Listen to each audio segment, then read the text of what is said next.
I have a roasted butternut squash soup, which is really, really tasty. And I'm going to show you how I prepared it. All right, and then you could, it's pretty simple. It took quite a little bit of time to do the butternut squash in the oven this morning. I think my oven's a little bit low, so I had it on 180 for about an hour. But with butternut squash, as long as it's soft to touch, you're good to go. But anyway, I'm just going to quickly show you. First, I'm going to scald my butternut squash, and I'm just going to put lines in it. So all the flavors that we put around it are all going to go in there. As you see, I scald it. It doesn't have to be perfect. Just, you know, just a couple of lines. And I'm also going to do the carrots this way as well. Because my carrots, out of all these big things, the carrots actually took a long time to roast. But again, I'm not doing the best job in scalding, but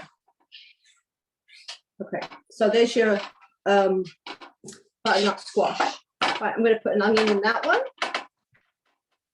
And then I'm going to another onion. I'm going to quickly cut it in half.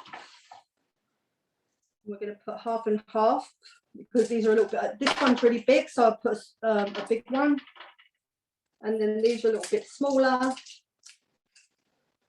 going to put that over there. Right, then with the carrot. Okay, so I've scalded a couple of the carrots. I'm just going to put them on the tray.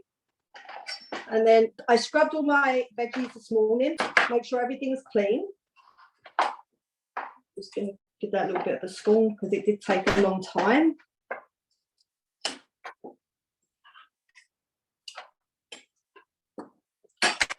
Now, like that.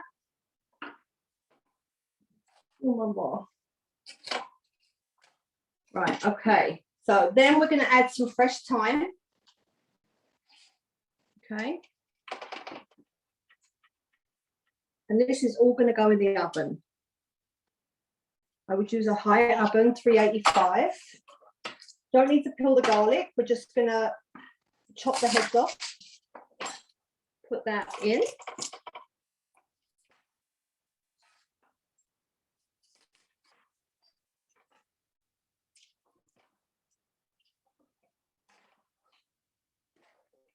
Then we're going to put 2 teaspoons of turmeric. Do that.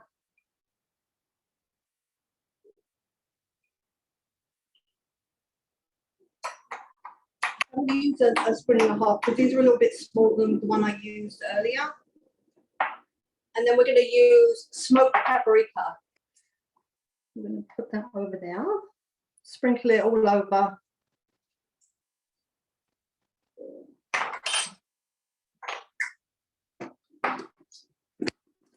And some salt and pepper. Is it over the left shoulder? Too much.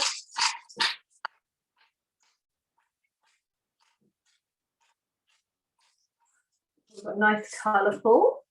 And then we're going to drizzle it with olive oil.